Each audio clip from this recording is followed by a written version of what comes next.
Hi,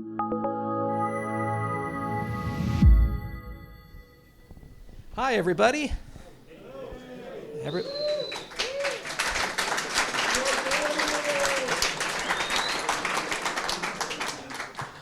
I don't know if I'm worthy of the reception. You got to clap after if it's good or bad. Well, I'm Charles Hoskinson. Some of you guys know me. For those of you who don't know me, I'm the CEO of IOHK. We're a small cryptocurrency company. We have about 130 people. We operate in 10 countries, and we build cryptocurrencies. We have an engineering division, and we have a research division. The engineering division focuses on high assurance development, so we have a little bit in common with these Zen guys.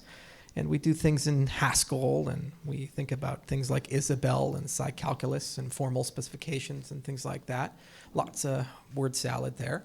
And on the research side, we study the science of cryptocurrencies. So we have a proper research setup. We have 3 labs. One's at University of Edinburgh, one's at Tokyo Institute of Tech, and one's at University of Athens. And the labs, they embed themselves with professors and graduate students and postdocs, and we do peer-reviewed research. So we ask foundational questions like, what is consensus? And under what conditions is it good, bad, and ugly? Game theoretic questions like, what incentives should we embed in our systems to actually make them perform the way we think they should? Questions about privacy, and then more exotic questions about things like law and policy. So what brings me to Israel is that actually we submitted some papers to a conference called Eurocrypt. It's one of the most prestigious cryptography conferences, and I think this is the first time Israel's hosted it, so congratulations, Israel. Might be Agalos, is that right? Has it ever been to Israel? First time, yeah, that's right. Agalos is our chief scientist. And so I was actually at Eurocrypt today, and we'll be presenting tomorrow. And it's a great conference, and we had a chance to meet the Israeli cryptographic community. Despite the fact that Eurocrypt has never come to Israel, Israel actually has, I think, by population density, more cryptographers than any other place in the world. So you guys kind of own that space, one way or another, either here or by proxy. And there's just a lot of phenomenal research that actually comes out of Israel, especially in the cryptocurrency space. Things like the SNARK, I think, comes from Israel. There's a lot of great DAG research done by Avi Zohar, and there's a litany of other Israeli cryptographers working on interesting things. So this is a very good hub. Despite that, this is actually my first time in Israel as a representative of IOHK. I've been here before, but that was as a private citizen, not a blockchain leader. Anyway, so not to take too much time up, but I'd like to introduce some of the products we work on. So the most prominent of which is Cardano. Has anybody heard of that one? All right. Okay, that's exciting. So what the hell is Cardano? Well, Cardano is my best guess of what a third generation cryptocurrency looks like. Not to belabor this because you've probably heard it a few times, but basically it's all about 3 properties: scalability, interoperability, and sustainability. So scalability is very easy to understand. That's the idea that as you gain people in your system, somehow you gain resources in your system. And what are the resources you could gain? Things like transaction processing capability, the ability to move more data around, and the ability to store more data. These are some obvious targets. And we have protocols that scale quite well. Like BitTorrent is a great example of that. Moves a large chunk of the data on the internet. It's got hundreds of millions of users. And for the most part, more people who use the protocol, the faster the protocol becomes. This allows your protocol to scale to those kinds of levels. Bitcoin, Ethereum, basically all the protocols in the cryptocurrency space at the moment do not have that property. They're replicated systems. The easy way of understanding it is you put a pie on the table. By adding more chairs around the table, you don't make the pie any bigger. You just make the pie smaller for everybody, right? And that's why CryptoKitties killed Ethereum, or at least dispelled the myth of inevitability. So anyway, scalability is a great property to think about, and there's a lot of people who do think about it. Some people in the academic world and some people in the engineering world. You probably have heard of projects like Hashgraph and IOTA and EOS and so forth, and they're all engineering people hoping to solve it. And there are other protocols like OmniLedger and Thunderella and hopefully some things we come up with. And basically the idea is just how do we find something that as we gain users, we gain resources. But we're not quite done. We need 2 more things before we get to the 3rd generation. You need something called interoperability. So we have this thing like cryptocurrencies, and apparently there's more than one of them. Go figure. It's news to me. There's over 1,000 of them, actually, that are commonly used and talked about in different circles. And even after the great consolidation and the great extinction happens, there's still probably going to be a few dozen that are pretty common. There's a few dozen common religions. There's a few dozen common currencies in big countries. So human beings aren't so good at unification. So what that effectively means is it's less about which one is going to win, and it's more about what are the standards about how these things ought to talk to each other and what should they do. So when you want to move value and information around, how can you do that, and under what is the security conditions? What are the privacy conditions? What do you give up when you go from one network to the other? So there's protocols like Interledger that's maintained by Ripple at the W3C. And then we have a whole line of research on sidechains and trying to understand both on the proof of stake and the proof of work side, how does one move value between ledgers? So that's an important characteristic, something a lot of people are thinking about in this space. But the most important is sustainability. And what is that about? It's the who pays and who decides part of cryptocurrencies. So anybody hear of ICOs? Believe it or not, when I started, the very first ICO was Mastercoin. It had actually an Israeli connection. Some people here probably were connected to it. What was that? Yeah, it was Ron Goss. Yeah, and he was J.R. Willett. Right, I had to remember for a moment. It's been a little while since I've talked to him. But it was $500,000, and at the time it was a huge sum of money. Now there's $6 billion in ICOs. But what's the point of an ICO? Is you want to do X, so you issue a token, you sell the token, it aggregates in some location, you go do X, and you spend the money. Congratulations. Maybe you're wise, maybe you're not. But the problem is it's finite. And it's kind of ephemeral. It goes away, right? At some point, you spend all the money. So where does the next wave of money come for long-term maintenance? What happens year 5, year 10, year 15 when your goal is to maintain a cryptocurrency? Who pays for that? How do you pay for that? There's something called the golden rule. Does anybody know it? Yes, he who has the gold makes the rules. So whoever gives you the money is probably going to be the one who ends up deciding. Not a very decentralized system. Okay. So the other side of governance, the other side of sustainability is the idea of how do you decide where to go with these protocols? If you have lots of divergent ideas, like block size should be X, block size should be Y, proof of work, proof of stake, all these ideas. And if you don't have good governance, if you don't have a good decision system with your cryptocurrency, you know what happens? You end up having Bitcoin Cash and Bitcoin Gold and Bitcoin Private and Ethereum Classic and whatever one comes after that. And you can't go ahead and tell the mainstream, boy, it'd be a great idea if you guys adopt my cryptocurrency. But by the way, every 2 or 3 years, you're going to get a classic version of it, double your monetary supply, and have a lot of contention. But don't worry about it, and you'll figure out the taxes later. It's just not sustainable. You need to have some sort of methodology to decide how will we evolve the system year 5, year 10, especially as the founders get old and retire. The best thing Satoshi did was go away. Because what that effectively did is say that nobody's in charge, so Bitcoin kind of had to figure out a way to govern itself, and for a while it worked okay. But unfortunately, we're starting to kind of see the boundaries of how far we can take that without some sort of explicit system. So governments tend to resolve this with things like constitutions and, committees and congressmen and MPs and so forth. We don't quite have an equivalent in the space. So as we step into the third generation and we want to go from thousands of people and cults of personality and very tight-knit open source projects, the projects where nobody knows each other, we don't quite have a lot of trust and reputation. We have millions of users, and we have to work with lots of systems like legacy systems and other cryptocurrencies.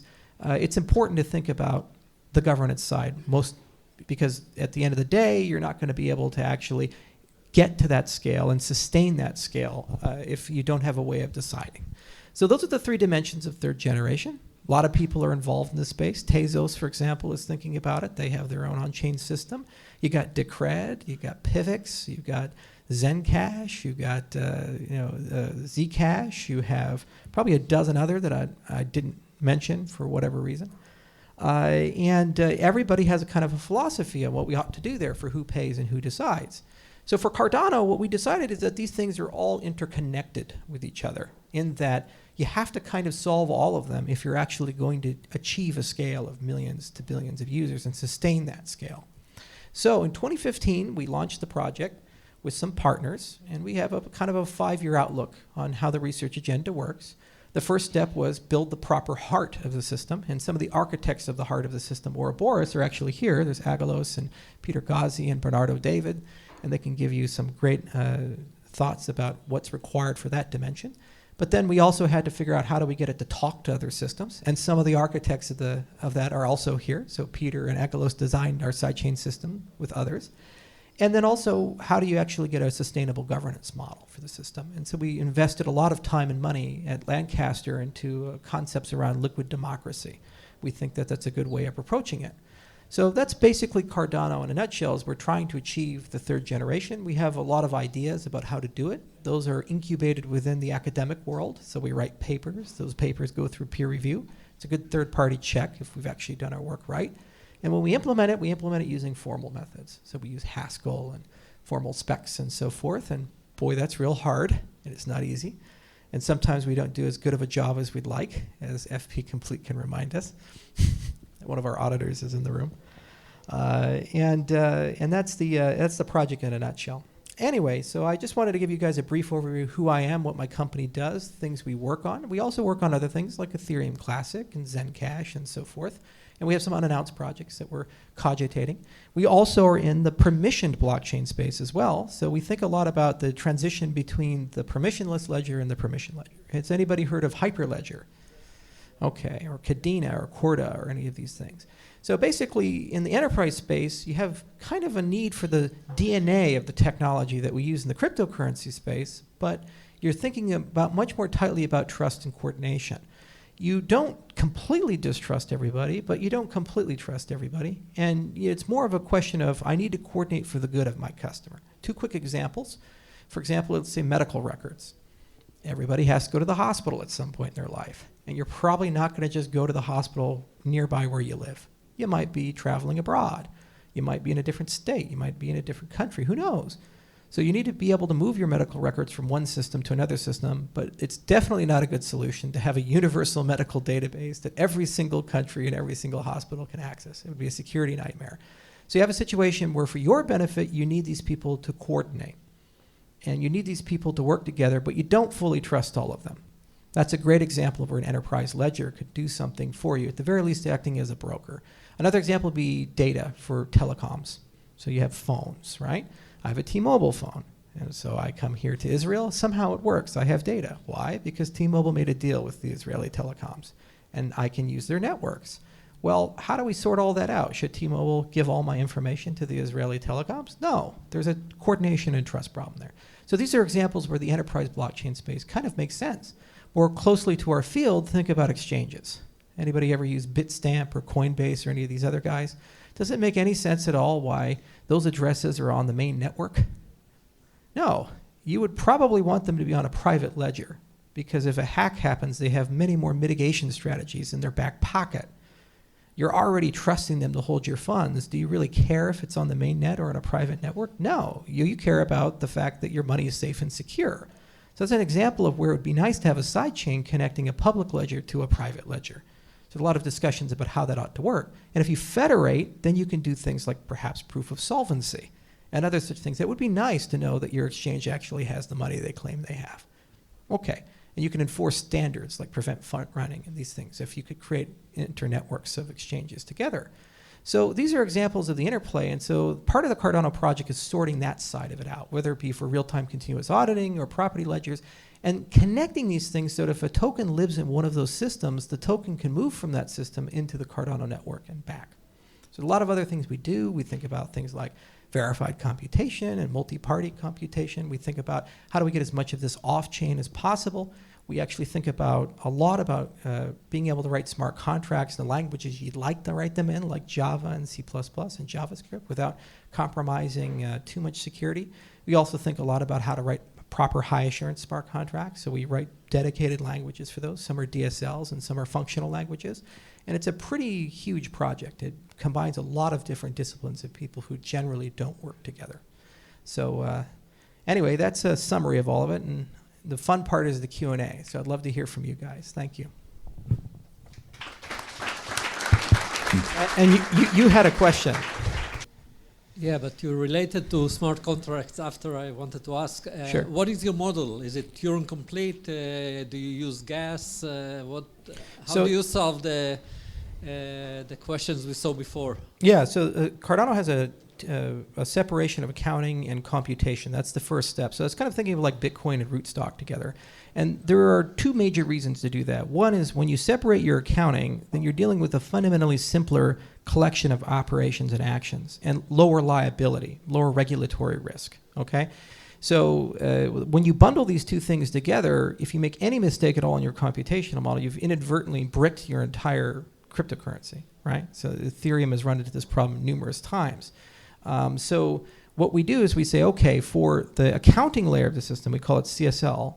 Basically, that'll be an extended UTXO model. It has a Turing complete language to start with, and then eventually we'll open that up a little bit, but we'll have restrictions. So the ideas of total programming aren't lost on us, and we have some ideas of using template Haskell and Plutus and other things to accommodate that as long as it's reasonable. But the reality is that ledger is always going to execute simpler things than full stateful imperative style programs. But the reality is the vast majority of developers would like to write real programs, so you got to give them some ice water for their hell. So where do you give it to them? You give them it in a different layer. And so we thought long and hard about it, and we said, what would be the ideal virtual machine, and how would we do this? And then we said, well, there's really two choices. There's LLVM and there's WebAssembly. These are the two ways you can go down. And so we thought about it, and we said, okay, let's go talk to the experts. So we went to UIUC, University of Illinois Urbana-Champaign, because it's a pretty good school for this stuff. And we talked to Grigory Rochu, and we got some opinions of different people, including Vikram, one of the guys who created LLVM, and we decided that LLVM would be a superior model. It just makes more sense. There's a bit more momentum behind it in terms of history, and it's easier to work with in many respects. So we had Grigory in runtime verification create K-semantics for the LLVM, and we created a custom lighter weight VM called Yella. Now, the advantage of the way we've set everything up is that we have a strategy to actually take arbitrary programming languages once you've expressed their semantics and use basically a machine-constructed translator to convert that language into our VM. So basically what this means is that all we have to do to support a new programming language for our virtual machine is just write the semantics of that language once. Apply it to the chain, semantics-based compilation will do the rest, it'll just build the program into the Yella and it just runs there. And of course, there's some things to think about, memory management, gas management, and these types of things. And they're being worked out by runtime verification. It's actually a very large team. It's about 19 people that work on that. And the K framework itself is a really powerful meta language. It's been used by NASA and Boeing and other people. And there's a lot of Uppsala and Popel papers and so forth. So there's a good legacy behind that framework. And RV's been working on it for about 10 years and from an industrial capacity. And there's about 15 years of theory there. So there's really a high assurance safety accounting-esque story. And we have DSLs like Marlowe and Plutus that allow you to do that in CSL. And then there's the I'd like to write actual programs that do things like DAOs or my latest thing and dogs barking. And that's something you require heavier weight tools for, but I shouldn't make the decision for you of what language you should be in. My goal would be that you just pick the language you like, and somehow there's some mechanism that allows that to work. Also, it would be nice if you could write the semantics for me, you as in the community. So over time, if you write your own programming language you'd like to support it, there's a straightforward way of registering that semantic on chain, and then the K framework does everything for you. That's kind of the long-term goal. Now, we could be wrong with our choice of computation model. And this is another advantage of separating accounting from computation, because you can support multiple computational paradigms. With Cardano, as we launch Yella, we're also launching an EVM clone, which means you can take Solidity, Viper, Web3, all that stuff, and just run it right on our system. Just faster, safer, cheaper, because we have better engine for that. And let's say another model, like EOS, for example, is very prominent and successful. We can take that and attach it on as well. And anything deployed there could then also work in our system. So that's the pragmatism that comes into things, that maybe our ideas aren't perfect and someone else won, we can still steal their stuff, and we'll do a better job of it. Next question.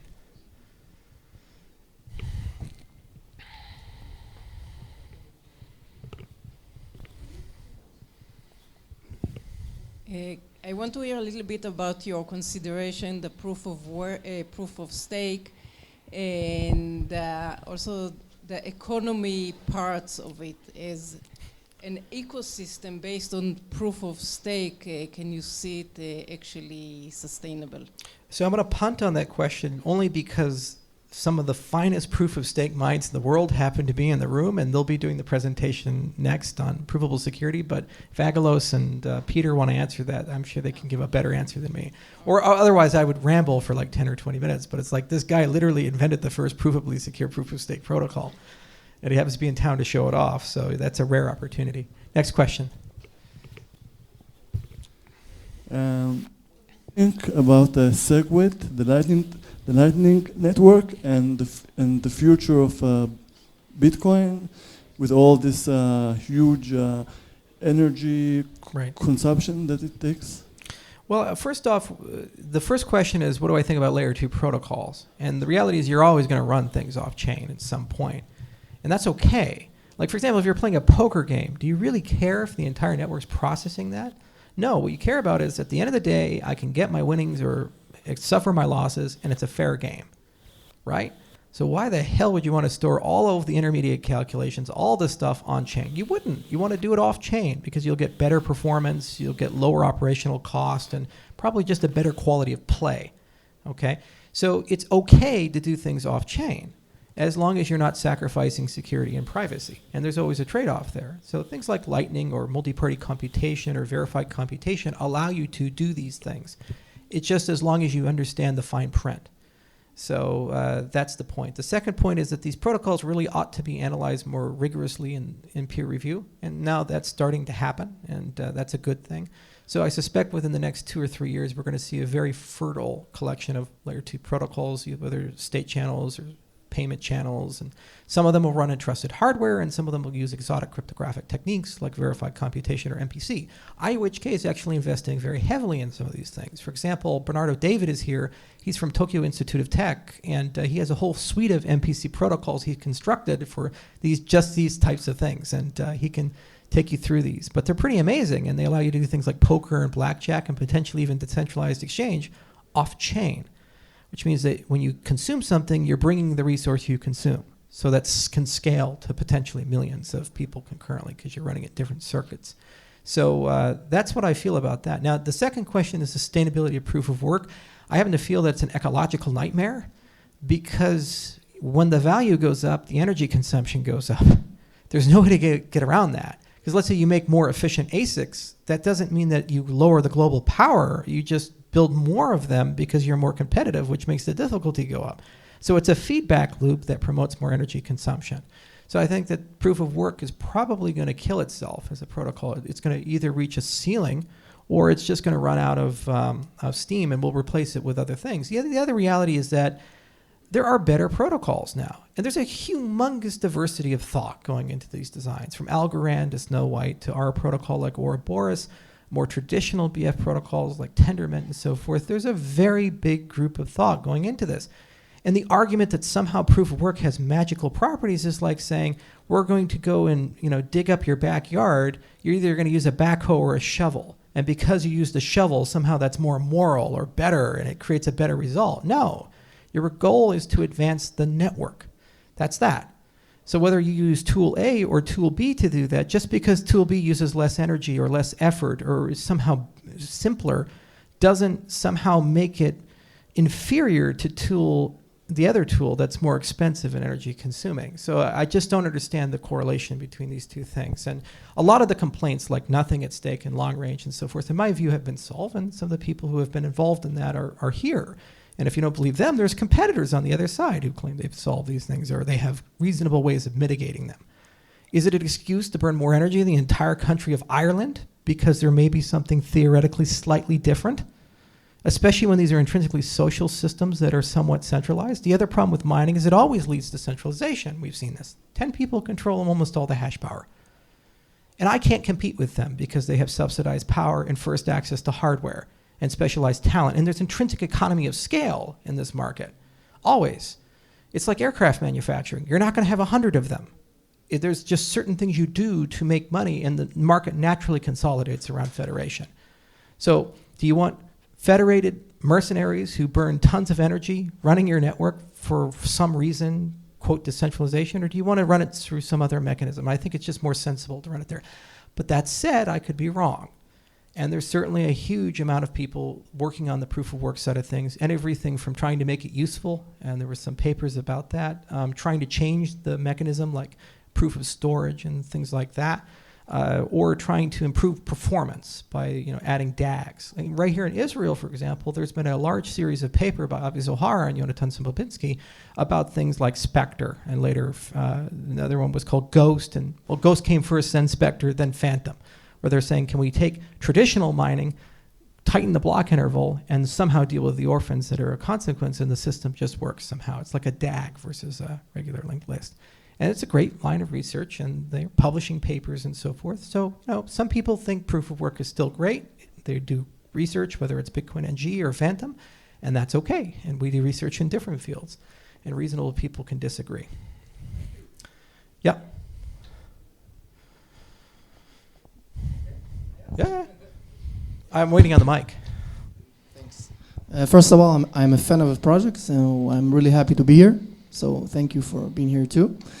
And my question is, do you see a future for banks? Because basically, to me, the banking system is a really huge monopoly, of course, and it's really hard to trust, and we've seen that in the past. And but to have your money safe is still a basic human need. Right. So how do you see do you still see the banking system existing in some way in the future, and if so, how? Right, it's a great question. So banks are ultimately in the relationship business. They have a relationship with you, and you put your money in the bank, and you trust them. And then there's all kinds of things we tape on top of them to make you trust them, like lenders of last resort and things like the FDIC and so forth. And then regulation comes into play to keep them honest through third parties. And if that was the only model, it would work pretty well. The problem is that we also try to tape on contradictory things, like, for example, the notion of compliance. So if I'm your business provider, you're my customer, let's say it's old school Switzerland. I protect your privacy. I don't tell anybody about how much is in your account. It's like we're very buddy-buddy. But then this thing called the Treasury Department shows up and says, do KYC and AML and spy on your customer. And by the way, if your customer does anything out of the ordinary, like withdraws too much money or sends too many transactions to Russia, file what's called a SAR, a suspicious activity report. So what you've done is you've taken a business relationship that's ordinarily built on trust and me serving you, and now you said that you have to do something against the customer and not even tell them that you're doing this. And the cost of compliance keeps going up because they keep asking for more and more. In fact, in some cases, foreign banks don't even take U.S. customers because it's so onerous to handle the compliance side of the relationship. It can be meaningful double digits of the total budget. So that's one agency failure. The other is that we've conflated different types of banking. This has been a debate for well over 80 years, retail banking and investment banking, where in some cases, if I'm just in the business taking your money, lending it to people, it's a relatively boring, understandable, low-margin business. And you're okay with it, I'm okay with it. Nobody seems to have too many issues. Where it gets problematic is when we start betting against our own customers or using complex financial products or trading in dark pools and trying to push off risk to you or to someone else. And then when we screw it up, what happens with a bank? Well, we raise the fees and compromise the business relationship with the retail people. Or we have other products, like banks have credit cards, for example. Okay? So I think if you were to deconstruct a bank in terms of its services, you'll find a collection of services customers like the availability of credit, the custodial services, the keeping your money safe so you don't get hit with a $5 wrench and somebody steals everything from you or breaks into your home and steals everything. We like that stuff, mostly as consumers. And then there's a collection of things we don't like. When the bank has an agency failure, the bank has a conflict of interest, or the bank is being compelled by an external actor to basically spy on you or to do something that's not in your best interest. And the problem is that all of these things get bundled together out of economic reality and out of, in cases, necessity, not an optimal configuration. The magic of cryptocurrencies is we can begin a very systematic process of deconstructing the bank, service by service by service by service. And we're starting to realize that not all of these things have to belong to them anymore, and in some cases should belong to us, the consumer, from control over our own data to control over our own money, in some cases custodianship, okay? And so as that process occurs, it's almost Darwinian, in that the things that are very consumer unfriendly that we really dislike will start being pulled away from the banks and put into our own control. And then eventually we'll develop much better solutions than they can have, and then they'll stop doing those things, or they'll go out of business, and they'll pivot to the things that they like. It's almost like print media. They said, this internet thing is not going to do anything to us. The really smart ones realized that the whole business model has to change, so they started a very systematic effort to change themselves, and the ones who did it survived. The ones who didn't died. And it's the same deal for banking. This is going to change them. In what ways, it's hard to predict, but certainly going to change them because there's just too many driving forces: globalization, overregulation, systemic volatility and risk, data siloing, dark markets, these types of things are just creating huge problems in the global financial system, and it's making banking harder and harder to do every single year. And by the way, there's 3 billion people who aren't in the normal banking system who are now coming online, and the cost per customer is too high relative to the lifetime value per customer. So they're incompatible with the existing banking system, but they demand to be banked and demand to be digitized and participate in the modern economy. Furthermore, there's increasingly more exotic and difficult to understand financial products being created. 2008 didn't stop any innovation in the financial engineering sector. We just got more clever at putting extra layers of obfuscation on top of financial products. So as we see more CDOs and derivatives and these types of things interconnected that are more globalized, the only way to sort it out is to have more consolidation at the information layer, which requires something like a cryptocurrency. Whether it's run by central banks or it's something like a Bitcoin, that's for the world to decide. And it's a difficult conversation, but it is something happening at Davos and G20 and at the big organizations like the IMF and so forth, and will continue to happen.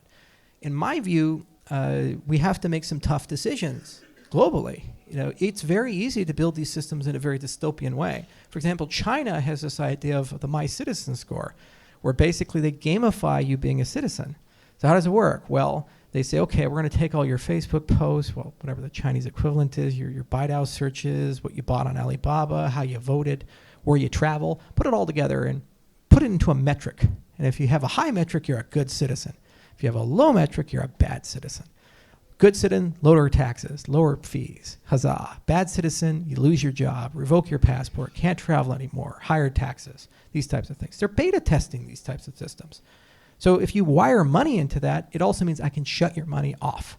So when you go to buy something with your card or your WeChat or your Alipay, it just doesn't work anymore.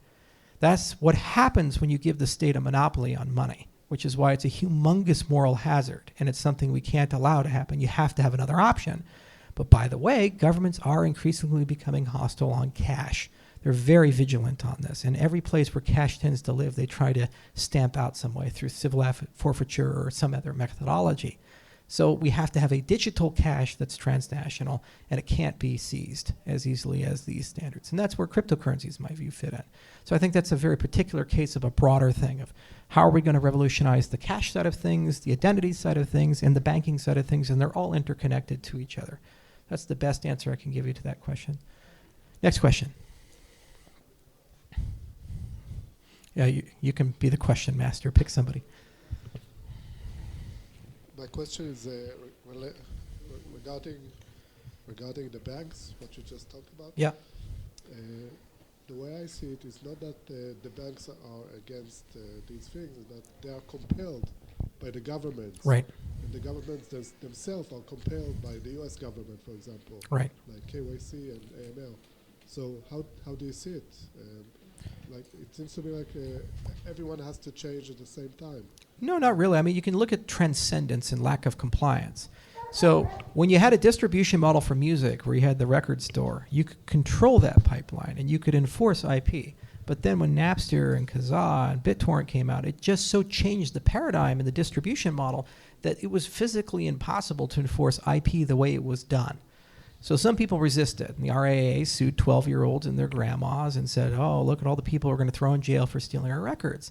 But then other people realized that they couldn't stop the revolution. And so the entire paradigm of how file sharing was going to work and how intellectual property should be treated gradually changed. And the banking system is the same way. If you go from a model where you have a few hundred points of compliance that go through a sophisticated licensing process and large capital reserves and regular auditing to a model where you have millions of entry and exit points, you cannot in any way, shape, or form apply that old standard to the new standard. Even if you try to, people won't comply. And if you try to go after them, the currencies will become more private. You'll see Zcash on steroids, and you'll see better network anonymity and so forth. Just like we started combining BitTorrent with Tor and so forth, right? So it's an arms race, and it's an arms race that actually not only is Pyrrhic in that you can't really win, it's also against consumer protection because you force people into darker and darker markets. They can try, and they've tried to make drugs illegal and online gambling illegal. Do we still do them? Prostitution made illegal. Do we still do it? Human beings do what they want to do, not what the government tells them to do. And if enough people do it, like in the United States, marijuana is a great example. Just recently, all 50 states, it was illegal. Now over, I think, 28 states have medical marijuana, and my state, along with a few others, have it legal for recreational use. So for a long time, people were smoking pot, and eventually the momentum and the crowd got so strong that they're actually forcing dramatic changes to government policy. It was the same for gay marriage before that. So that's what happens when enough people get behind something and push hard enough. The government, no matter how corrupt or how evil, just can't hold them down forever, especially when the tools are very accessible, and especially when the tools become very pervasive and they have a financial incentive to follow the tools in a particular direction. The model just has to change. Yes, sir. One more before Okay. we move on to the next topic. Last question, so it's got to be a good one. That's a little too much. That's a little too much pressure. Maybe you could, but maybe you could talk more about governance of Cardona itself. In other words, you use a lot of expressions like "we" and restrictions.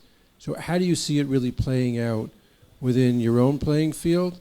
Who makes the rules? Right. And then how do you play along with other sets of people who make other rules? So from the very beginning, the project was federated. So there's kind of like 3 layers to it. There's the people who work on the tech, that's IOHK.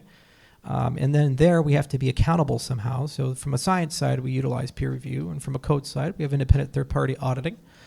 Then there has to be some sort of neutral third-party custodian that kind of tries to keep everybody honest and acts as the community manager. And that's a foundation. It's an independent entity, and we don't control it. We're not involved in it. It has its own board led by Michael Parsons and others, and they're based in Switzerland. And then there needs to be somebody who's in the business of trying to bootstrap the ecosystem by picking their favorite winners. And if there's a huge conflict of interest, if I, the protocol developer, involved in that, because I can bias the development towards the things I happen to have invested in. So there's an independent entity called Emergo, which is a venture fund. It's like our version of a consensus. And they work on that side of the ecosystem, and they pick their favorite companies to invest in, some winners, some losers. That's the starting point, federate in the beginning, and develop good processes that have sunlight. Weekly reports, regular auditing, monthly updates, and try to keep people as informed as possible. Now, step 2 is to try to create a vibrant community and lots of key leaders in the community. And those people form meetup groups, and those people form aggregation points, and then they basically could become the surrogates who make decisions. If you're in a delegated democracy type of a system, like liquid democracy, they end up being the people who end up being delegated to. Like if we had this in Bitcoin, a lot of people would give it to Andreas Antonopoulos, for example. Say, oh, I like that guy, he's pretty cool. Or maybe Adam Back or Roger Ver. You know, pick your favorite villain or hero that you would give your voting power to, okay? So this next step in the road to decentralization is creating a very decentralized community with lots of decentralized leadership that's well informed and have good mechanisms to stay informed. Then you gradually give that community voting powers. So you show them things like, for example, Cardano improvement proposals. Instead of this being just an internal process that we follow as we go about our roadmap, we say we're no longer going to implement a CIP unless it's voted on. That type of a thing. And you create some debate. And you start with training wheels, and over time, people get more and more used to it. The other thing is by having a treasury system, this actually allows you to create priorities, because the things that get funded usually are the things that end up getting implemented.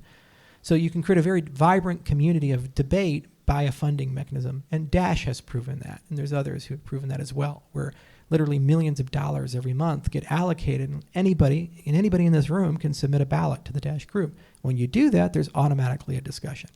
Now, we wrote a paper on how decentralized it happens to be. There are some issues there, but it's a good starting point.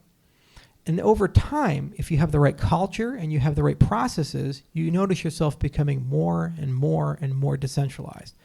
And the last part is to cut the strings of development. So IOHK can't stand around forever and be the core protocol developer. We need competition, so we need alternative clients.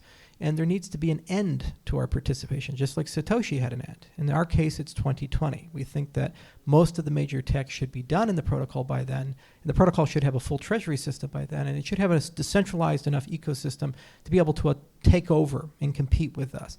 Now, we might submit ballots after 2020, but then we're only doing so with the democratic mandate of the community, as opposed to a self-appointed mandate, okay? You have to combat some demons, like the demon of rational ignorance. That's basically the cost of knowing something is higher than the value of knowing something. You have to conquer the demon of incentives, where people might not have the right incentives to vote in certain ways. or they might have misaligned incentives to try to do certain things to the protocol that while they personally benefit from that, it harms the protocol. So these are huge problems, and they're not just in the cryptocurrency space, they're problems that all democracies face. And when you get them wrong, you end up having an orange president. So it's pretty challenging. And you just deal with it, and you have to say, what can we do better next time? And it's a big social experiment as much as it is a technological experiment. The good news is we're not in it alone. As I mentioned, there's over 1,000 cryptocurrencies, and there's a litany of examples of where things can go very wrong. And we're going to make a lot of mistakes and have already made a few mistakes here and there. And that's okay. You have to break a few dishes to be able to get to where you want to go in life. But that's the best abstract answer I can give you to your specific question. All right. Thank you, guys. I think we'll have Agalo speak now.